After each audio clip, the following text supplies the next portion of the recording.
Olá, boa noite para você que se conecta conosco em mais um culto online. Que Deus ele possa te abençoar e ministrar de maneira profunda ao seu coração.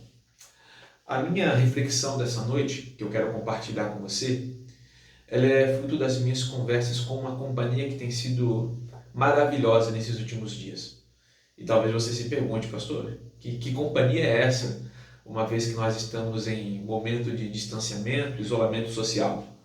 Bem, a minha companhia nesses últimos dias tem sido Davi. E aqui, inclusive, eu me atrevo a dizer que nenhum cristão que tem um hábito devocional, que se dedica continuamente a meditar na palavra de Deus, está sozinho. Porque ao ler a Bíblia, ao meditar nas Sagradas Escrituras, nós temos diversas companhias. Dentre elas, aquele que disse, inclusive, que estaria conosco todos os dias, até a consumação de séculos, Jesus Cristo. Mas após um período, então, em companhia de Moisés, Josué, o profeta Samuel, o último juiz de Israel, Samuel, nesses últimos dias eu tenho desfrutado da companhia de Davi. E é a partir então desta companhia que nasce essa reflexão que eu venho partilhar com você nessa noite. E eu quero então convidar você a abrir sua Bíblia no texto que encontra-se em Salmo 57. E o Salmo 57, ele não é nada mais do que um cântico. E aí, então, nós não vamos ler um texto nessa noite, nós iremos recitar uma canção, porque uma vez que se trata de um cântico que nós vamos ler, então não é apenas uma leitura, mas aqui, então, nós vamos recitar esta canção que Deus dá a Davi. Canção essa que, inclusive, talvez na sua Bíblia tenha aí um subtítulo, ela também já nos revela o contexto no qual ela é gerada, ela é gestada. É durante o momento onde Davi passa a ser perseguido por Saul, então ele agora tem que se esconder, se refugiar em uma caverna. E aí então o Salmo 57 nos diz o seguinte: para o mestre de música, de acordo com a melodia, não destruas. Poema epígrafo davídico, quando Davi fugiu de Saul para a caverna. E o verso primeiro então nos diz assim: misericórdia, Deus, misericórdia, pois em ti a minha alma se refugia. Eu me refugiarei à sombra das tuas asas, até que passe o perigo. Clamo ao Deus Altíssimo, a Deus que para comigo cumpre o seu propósito. Dos céus ele me envia a salvação. Põe em fogo os que me perseguem de perto.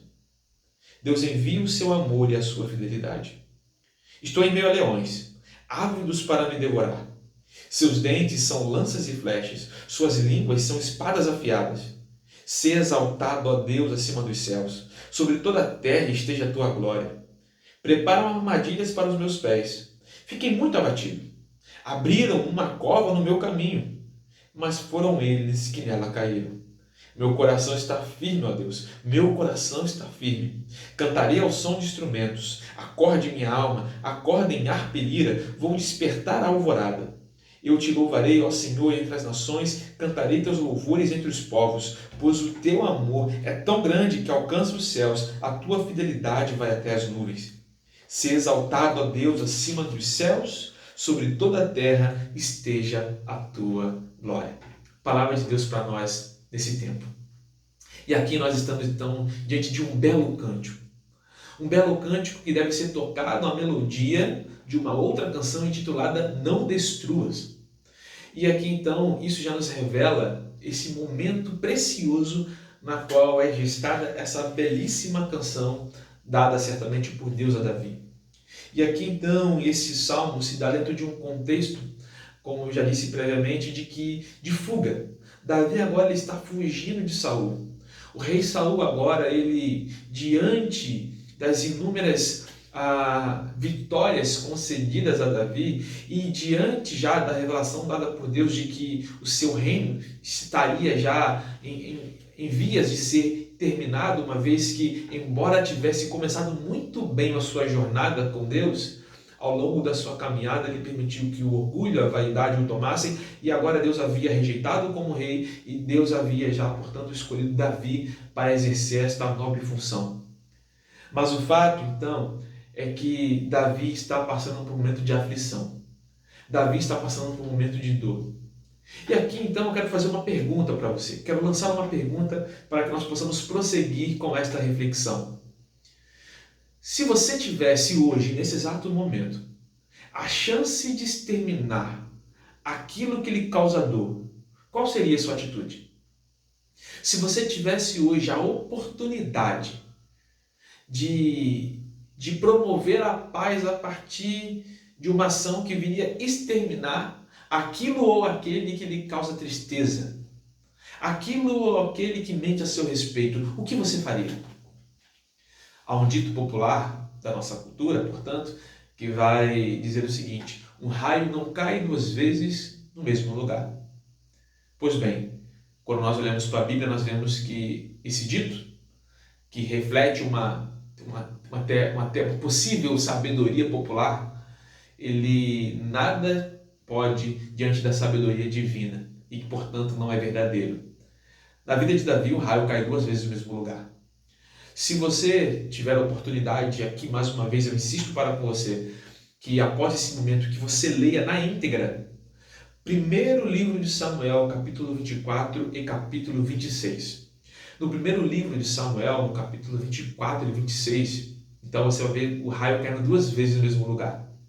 Davi, por duas vezes, ele tem a chance de exterminar aquele que estava lhe causando tristeza, aquele que fazia com que, por vezes, ele viesse a se sentir abatido, abandonado, aquele que levantava sem nenhuma razão calúnias e difamações a respeito dele e que, portanto, o buscava destruir com todas as suas forças.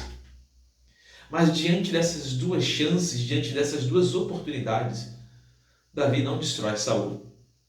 E aqui então, quando meditava e quando estudava isso ao longo desse tempo, isso me chamou muita atenção. Porque se você observar, por isso então, reforço aqui a necessidade de você ler tanto o capítulo 24 de 1 Samuel e o capítulo 26 do mesmo livro, você vai observar que nesse primeiro diálogo, na primeira oportunidade que Davi tem de executar Saul, ela se dá num contexto muito interessante.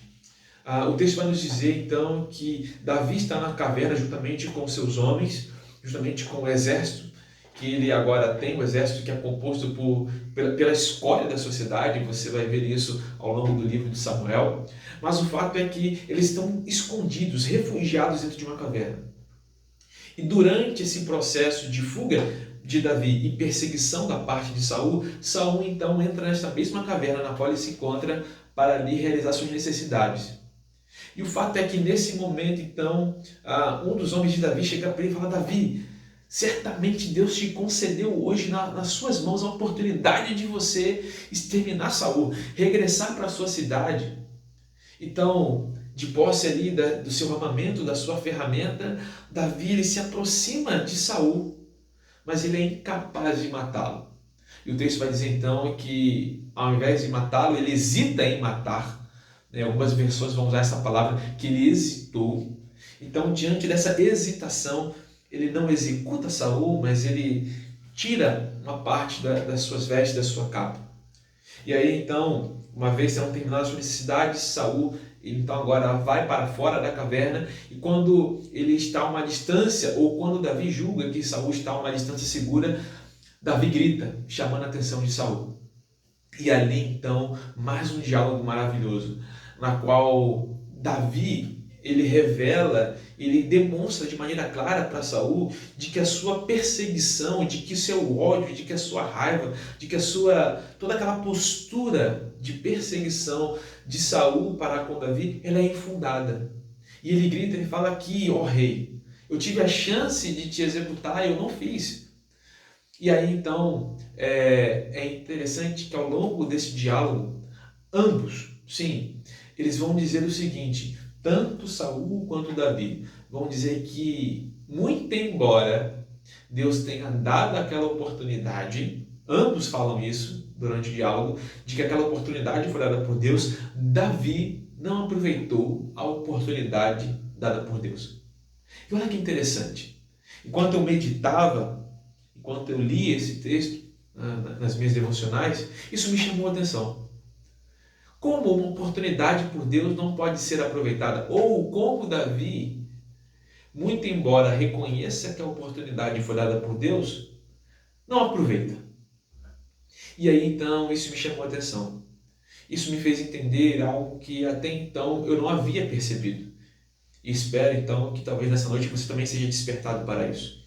Nem toda oportunidade dada por Deus expressa por completo a vontade de Deus. Deus é dono de todas as coisas, Deus é soberano em todas as coisas. Deus nos dá diariamente oportunidades, mas cabe a nós pedir a Ele, buscar o discernimento para percebermos se a oportunidade dada por Deus está condizendo com a sua vontade. Se aquela oportunidade ela trará glória ou desonra a Deus. E aqui então, Davi, tanto no capítulo 24 quanto no capítulo 26, nos ensina de maneira categórica, repetitiva, de que nós precisamos discernir, então, entre essas duas coisas, a oportunidade que Deus nos dá e a vontade soberana de Deus em meio ou a partir de tal oportunidade. Porque existem oportunidades que Deus nos dá, onde nós desconsideramos a vontade dele e consideramos tão somente as nossas. Se Davi tivesse executado Saul ali naquele momento, certamente ele estaria demonstrando que no final das contas a vontade que tinha mais força no seu interior não era a vontade de Deus, mas a sua própria vontade. Porque quem de nós, diante da oportunidade de eliminarmos aquilo que nos causa dor, daquilo que impõe algum tipo de aflição sobre nós, hesitaria de fazê-lo? Davi hesitou. Talvez seja esse também mais uma das circunstâncias que vieram a fazer com que Davi fosse considerado um homem segundo o coração de Deus. Porque o homem segundo o coração de Deus faz aquilo que é da vontade de Deus e não aquilo que é da sua própria vontade. O homem segundo o coração de Deus olha para as circunstâncias não a partir do seu próprio olhar falho, pecaminoso, mas busca olhar as circunstâncias a partir do olhar de Deus. O homem segundo o coração de Deus não pode ter o coração de Deus se não tiver a mesma misericórdia que Deus tem. O homem segundo o coração de Deus não seria assim se não tivesse a mesma capacidade de perdoar que Deus tem. E Davi então ele nos demonstra tudo isso a partir deste cenário. E aqui então há outras coisas que me saltaram os olhos enquanto eu refletia ao longo da semana nesses textos, é que boa parte dos salmos se dá em momentos de adversidade, em momentos onde Davi passou, está passando, ou até mesmo superou alguma aflição. E nós fomos brindados, então, nesse tempo, com o registro dessas canções, desses poemas, desses desabafos, que, dentre os salmistas, Davi também nos proporciona. O que me fez pensar o seguinte, que a dor, que o sofrimento, eles também são oportunidades que Deus nos consegue de nos aproximarmos dele. Todo esse contexto me fez pensar de que só podemos reconhecer o valor da alegria quando nós experimentamos quão nefasta é a tristeza. Só podemos entender a alegria da vida quando nos deparamos com a aflição da morte. Ninguém valorizaria a alegria se não houvesse a tristeza. Muitos não valorizam a vida até que sejam colocados diante da morte. Inclusive, quem disse isso foi o sábio Salomão. No seu livro de Eclesiastes, ele vai dizer que é melhor ir à casa onde há luto do que à casa onde há festa. Porque na casa onde há luto é revelado para cada um de nós o fim de todo ser humano. Olha que profundo. Ele já havia identificado isso. Então nós vivemos nessa contradição. Na contradição da alegria, que só é significativa diante das dores mais profundas. A contradição da vida, que é gerada, ou que é resultado das dores de um parto. E aqui então nós precisamos focalizar o nosso olhar, não necessariamente para a dor, muito embora eu não esteja aqui dizendo que nós devemos ignorar a dor, ignorar o sofrimento, mas nós precisamos olhar para além dele. Uma mãe, diante do momento do nascimento, da vida que nela foi gestada, ela não está tão somente focada nas dores do parto. Muito embora hoje hajam recursos para que essa dor ela seja mitigada, mas o fato é que todo nascimento é precedido por um parto. A alegria de uma vida é gerada também pelas lágrimas, pela dor de sua mãe. E olha como isso é significativo para nós, queridos. Diante do sofrimento que nós estamos, cada um à sua maneira, cada um na sua intensidade, mas todos nós estamos vivendo tempos de sofrimento, nós precisamos olhar para além dele. Precisamos olhar para a vida que pode ser gestada a partir desse sofrimento temporário. Porque também tem isso, Paulo vai nos dizer na sua carta, que essa leve e momentânea tribulação, que este leve e momentâneo sofrimento jamais pode ser comparado com a glória que em nós há de ser revelada. E aí, quando nós olhamos para os momentos onde Davi nos brinda com essas poesias, com essas canções, foram os momentos mais tristes, mais terríveis da sua vida. Mas os momentos mais terríveis, mais sombrios da sua vida, foram os momentos que Davi mais se aproximou de Deus. Foram os momentos onde ele, de fato, viu que Deus era o seu refúgio, fortaleza, socorro bem presente na hora da angústia. Nós vemos Davi não recorrendo à sua própria força, não recorrendo à sua própria sabedoria, mas Davi recorrendo a Deus. O homem que coloca diante de Deus o seu caso na certeza de que ele é o justo juiz. Davi poderia ter executado justiça com as próprias mãos. Mas o fato é que se Davi executasse a justiça com as próprias mãos, não seria justiça, seria vingança. E até mesmo, olha como que a palavra de Deus é maravilhosa, até mesmo a vingança pertence ao Senhor. Não é isso que a Bíblia nos diz? Que a vingança pertence a Deus? Davi então nos ensina, querido, que no momento de dor e de aflição nós podemos gerar vida. Porque as palavras que nós lemos dessa canção, não destruas, alguns teólogos, alguns estudiosos vão discordar quanto ao sentido em torno dessa expressão, uma vez que esta canção foi elaborada para ser tocada a melodia de não destruas. Muitos têm uma certa discordância do que significa esse não destruas.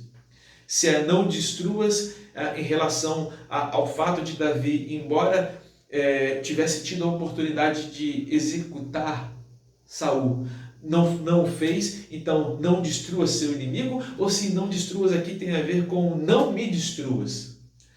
Como um clamor, um pedido de socorro, de auxílio, de alívio de Davi a Deus, pedindo que não fosse destruído por Saul ao longo dessa perseguição. Seja como for, nós vemos as duas coisas nesse texto. Davi não foi destruído. A perseguição, as mentiras, as calúnias não foram suficientes para que ele viesse a ser destruído. Mas mesmo assim também, Davi não destruiu o seu inimigo, pois entendeu que o seu inimigo, antes de ser seu inimigo, era inimigo de Deus. Ele entendeu que a luta dele não era contra a carne ou sangue, mas sim contra principados e potestades nas regiões celestiais. Davi, muito embora tivesse em Saul um adversário, ele também tinha em Saul a imagem, ele conseguia perceber a imagem e semelhança de Deus, e ele entendia que ao Senhor pertence a justiça, que é o Senhor que exerce juízo, e que no tempo certo, no momento apropriado, Deus transformaria o seu choro em cântico. E de fato assim o faz. E ele termina então dizendo que ele haveria de louvar o Senhor. Que embora ele estivesse passando por todo aquele momento de opressão, versículo 7, olha o que ele vai dizer: meu coração está firme, ó Deus, meu coração está firme. Como está o seu coração? Diante das aflições, diante dos sofrimentos, como anda o seu coração? O que você tem feito das oportunidades que Deus te dá? Que vontades têm sido reveladas a partir dessas oportunidades? A tua vontade ou a vontade de Deus? O que tem exalado da sua vida? Porque, irmãos, nós podemos parar para pensar e perceber aqui que nós não estamos falando de um super-herói, nós estamos falando de um ser humano.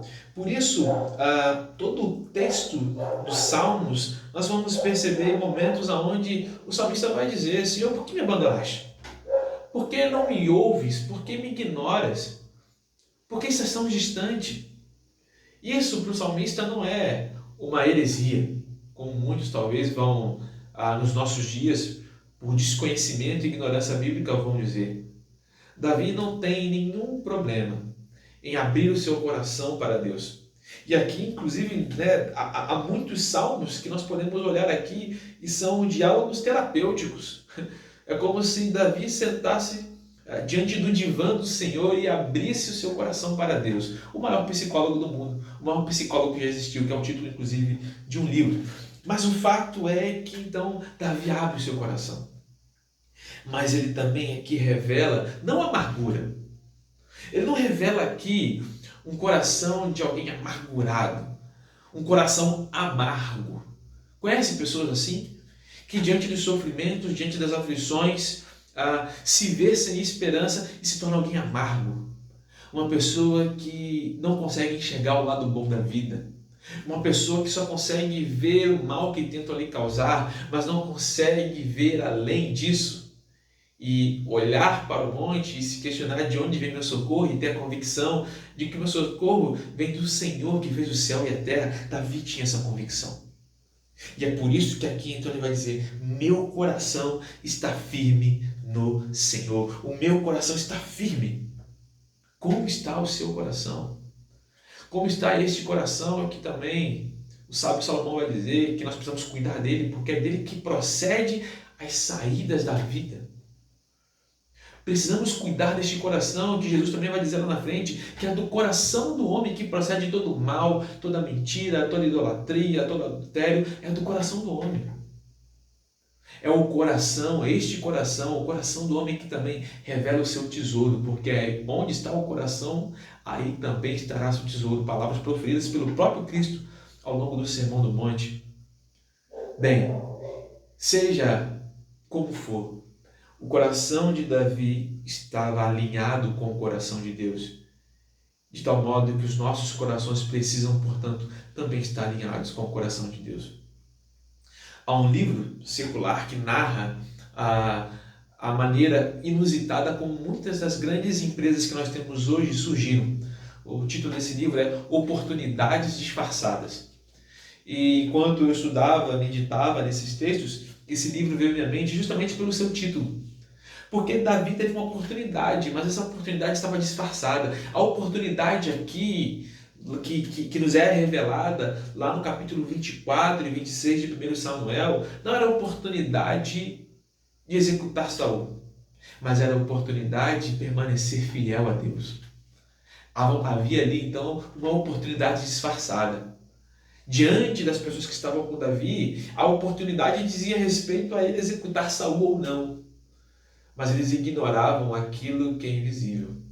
Eles ignoravam aquilo que só pode ser visto com os olhos da fé. Eles ignoravam Deus. Nós não podemos ignorar Deus. E como nós ignoramos Deus? Quando nós tentamos mudar as situações, as circunstâncias, com base nas nossas próprias forças. Quando nós queremos usar os nossos recursos para trazer paz, alívio ou exterminar todo e qualquer tipo de mal. E toda vez que nós assim agimos, toda vez que nós fazemos algo nesse sentido ou nessa direção, nós estamos ignorando a presença de Deus, estamos sentando no trono dele. Porque quando nós achamos que podemos ter ou exercer algum tipo de controle sobre qualquer circunstância, nesse momento nós estamos inferindo, ainda que por alguns segundos, que nós somos Deus. E nenhum de nós pode ocupar o lugar de Deus. Nenhum de nós jamais poderá ocupar o lugar de Deus. E, portanto, nenhum de nós, consequentemente, poderá ter algum tipo de controle sobre as circunstâncias. Nenhum de nós, por melhor que possa ser sua vida, por mais integridade que você possa demonstrar através da sua maneira de viver, nenhum de nós pode exercer justiça da forma como Deus exerce. Portanto, eu quero dizer para você nessa noite, eu não sei qual é a dor, a aflição que você está a vivenciar. Talvez seja a dor do desemprego, talvez seja o sofrimento em decorrência pelo fato de você ter perdido alguém que você muito estimava. Seja qual for a razão. Não faça disso ou não use disso para tão somente fazer ou trazer à tona as suas vontades. Mas mesmo em meio às mais diversas oportunidades que Deus possa te conceder, procure discernir qual é a vontade de Deus em meio às oportunidades. Busque olhar as coisas com os olhos da fé. E lembre-se que os momentos de dor, eles podem e devem gerar vida, e vida em abundância. Porque a vida que por nós transborda, a vida que percorre o nosso ser, é a vida que vem de Cristo. É essa vida que nós devemos exalar. Em tempos, portanto, aonde a morte tem sido quantificada, a vida precisa ser proclamada. A vida precisa ganhar notoriedade. E que vida é essa? Não é a vida que é frágil, que perece diante das enfermidades que assolam o nosso mundo, mas a vida que excede todo entendimento, a vida que nada nem ninguém pode tirar, a vida que, por maior que seja o tempo, não pode ser mensurada, que é a vida eterna. E isso é muito interessante, porque quando nós paramos para pensar e refletir acerca do tempo e da eternidade, nós precisamos entender que eternidade não é tempo. Se nós tirarmos um dia de 1 milhão de dias, já não seria mais 1 milhão. Mas se nós tirarmos 1 milhão de dias da eternidade, a eternidade continuaria sendo eternidade. Portanto, a eternidade é aquilo que o tempo não pode contabilizar. E é para lá que Cristo nos convida a ir. É para lá que Deus nos dá essa oportunidade. A partir do reconhecimento da nossa fragilidade, do nosso pecado. É para lá que Ele vai nos dizer que há muitas moradas que nos aguardam. Mas não há coroa sem cruz. Não há ressurreição sem morte. Por isso nós precisamos entender o sofrimento, a dor, como algo inerente à nossa realidade caída, como fruto do pecado original que a Bíblia nos relata lá no Gênesis. E nós precisamos então tirar o lado bom das coisas ruins. Inclusive há um título de um psiquiatra e psicólogo cristão um livro com este título, O Lado Bom das Coisas Ruins, que foi lançado há poucos dias antes da pandemia, onde ele vai falar justamente sobre isso. Sobre nós entendermos que a tristeza não é um mal em si. A tristeza de Davi nos trouxe, então, justamente aqui momentos de aprendizado como este que nós estamos a vivenciar neste momento que Deus nos proporcionou. A raiva não é ruim só, porque até mesmo a raiva de Deus foi despejada e revelada na cruz. Se não houvesse raiva, não haveria mudança, porque a raiva e a indignação nos leva a mudar as coisas. A tristeza também coloca diante de nós a realidade da vida como ela é. Então, até mesmo aqueles sentimentos incômodos, os sentimentos ruins, eles têm algo bom a nos ensinar. Basta cada um de nós termos a humildade para aprender, a sensibilidade para aprender. Mas durante a perseguição, durante a sua aflição, Davi começa o Salmo 57 clamando por misericórdia. Misericórdia, ó Deus, misericórdia. Mas ele termina o Salmo dizendo o seguinte: "Se exaltado, ó Deus, acima dos céus, sobre toda a terra esteja a tua glória." Ele começa clamando por misericórdia e termina exaltando o nome de Deus. E é assim que se dá a nossa vida nesse tempo presente. Clamamos por diversas vezes por misericórdia, mas precisamos ter a certeza de que ao final terminaremos exaltando ao Senhor dos Senhores, ao Rei dos Reis, o Deus que nos livra, o Deus que é o nosso socorro bem presente na hora da dor. É isso que Davi nos ensina. Portanto, coloque diante de Deus as suas aflições. Abra seu coração para Ele e relate aquilo que tem lhe causado sofrimento. Clame por misericórdia.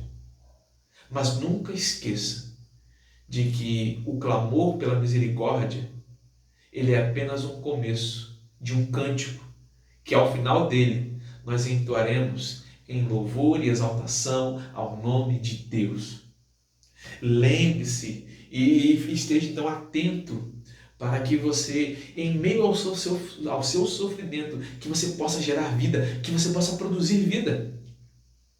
Quem de nós para pensar, e eu tenho buscado fazer isso a partir do exemplo que Davi tem me dado, registrar os momentos, sejam eles tristes ou alegres, que assolam a todos nós enquanto seres humanos, registrar isso, seja através de um texto, seja através de uma oração escrita, seja através de uma canção. Davi registrou isso aqui, irmãos, a palavra de Deus. E, sobretudo, esse texto, como outros também, cuja autoria é atribuída a Davi, nada mais é do que a prática que os adolescentes da minha idade tinham, hoje não mais, que era a prática do diário, onde, sobretudo, as meninas, abriam o seu diário e começavam o meu querido diário, onde elas relatavam as experiências do seu dia a dia. O que a Bíblia também nos apresenta é um diário de um servo de Deus. O que a Bíblia nos apresenta é um diário da trajetória de um servo de Deus, marcada por situações das mais inusitadas, mas das mais humanas. Da traição, da queda ali de Davi, até mesmo os seus momentos de glória. Da sua fidelidade ao seu clamor. Da celebração da vida, até mesmo o clamor do luto ao perder o seu filho, o seu primeiro filho, fruto do seu relacionamento indevido com Betseba. Mas o fato é, a Bíblia nos apresenta isso. Querido, como eu falei no começo, para você que nos acompanha nessa noite, o isolamento, o distanciamento social, ele se dá entre eu e você, mas ele jamais deve se dar entre nós e a palavra de Deus. E quando nós, portanto, nos colocamos diante da palavra de Deus, a palavra de Deus coloca diante de nós várias companhias.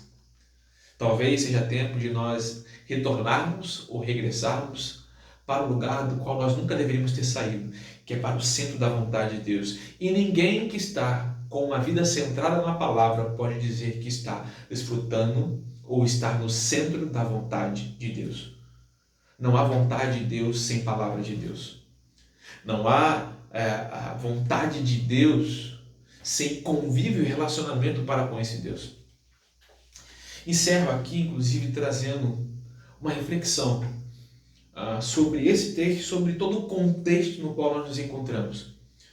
Como eu disse, muitos de nós têm sido assolados pelas mais diversas enfermidades. Enfermidades que não são necessariamente decorrentes da Covid-19, do coronavírus. E aqui não falo, como Paulo diz, digo eu, mas não o Senhor, mas diante de todo esse cenário que nós temos vivenciado, eu chego à conclusão de que muitos outros males, como questões emocionais, questões sociais, questões econômicas e correlatas, muitas delas não são necessariamente frutos da pandemia.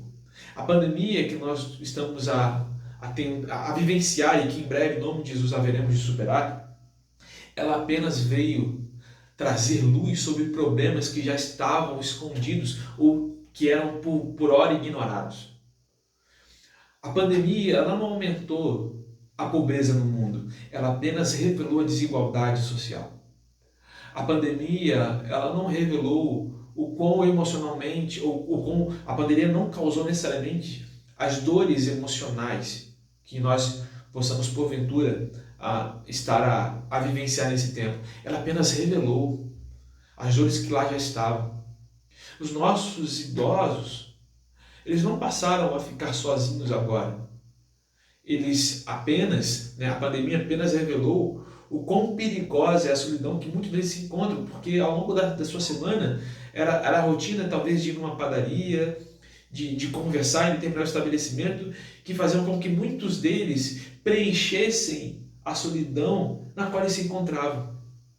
Então, este momento no qual nos encontramos tem revelado muito sobre nós. E a grande pergunta, a grande questão que nós precisamos nos fazer, a partir, portanto, como o próprio apóstolo Paulo sugere, a partir de uma autoanálise, examine-se, pois, o homem a si mesmo, que tipo de cristão nós temos sido? É interessante porque muitos de nós, e eu sou um deles, eu sou pastor, irmãos, então eu posso falar para você com muita tristeza no coração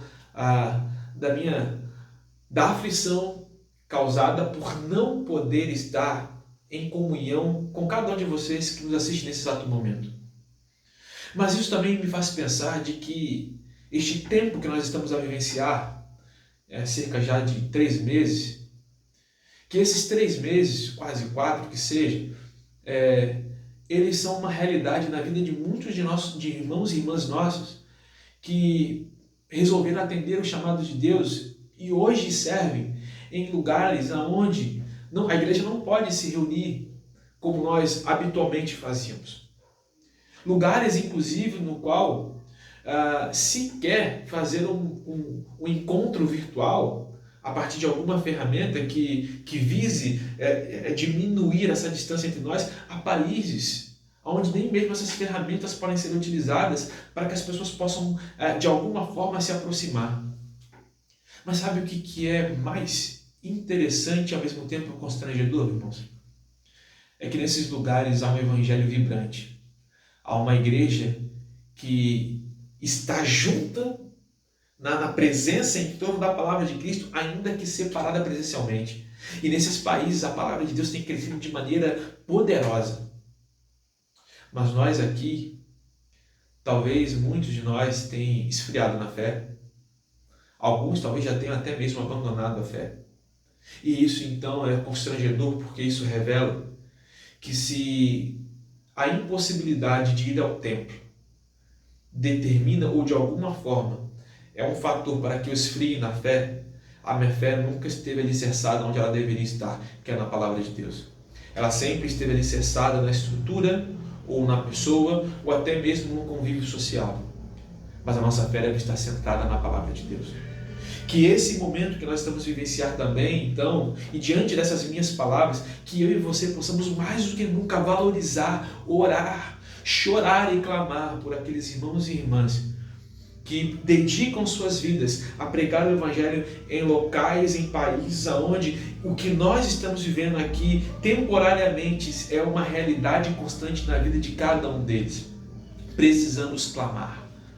Igreja do Senhor, você, meu irmão e minha irmã que me assiste nessa noite, que você possa voltar o seu olhar não somente para o seu sofrimento, mas que você possa voltar o seu olhar para o sofrimento do mundo, entendendo que a solução para o sofrimento do mundo é Cristo, porque o maior sofrimento do homem não é o desemprego, o maior sofrimento do homem não é a Covid, o maior sofrimento do homem é morrer sem conhecer a Cristo.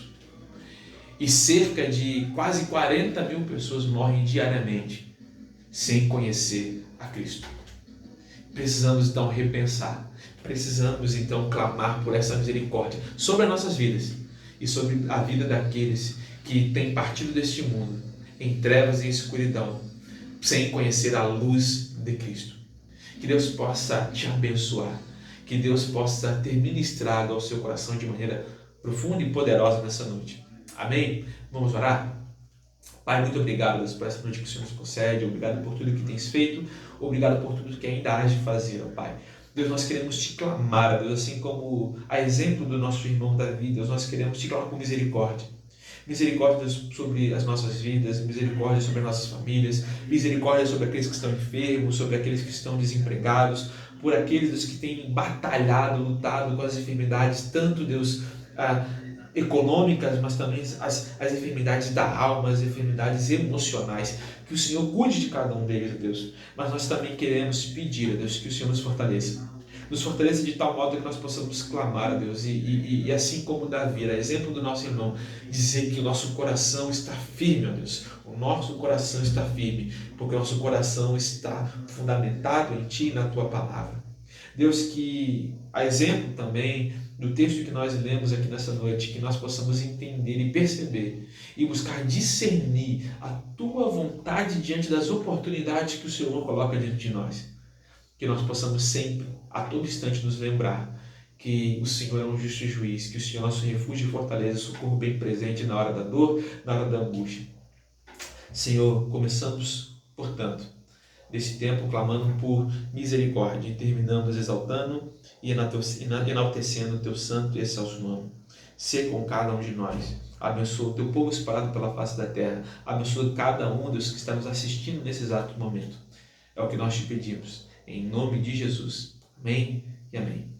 Deus te abençoe e lembre-se, tudo isso vai passar. Mas tem uma coisa que não vai passar. As palavras do Senhor. Porque Ele disse que tudo haveria de passar, mas as palavras dele jamais passarão. Então, apegue-se àquilo que é eterno. A Covid não é eterna, a crise não é eterna, mas a palavra de Deus, ela sim, pode nos conduzir à eternidade. Que Deus te abençoe.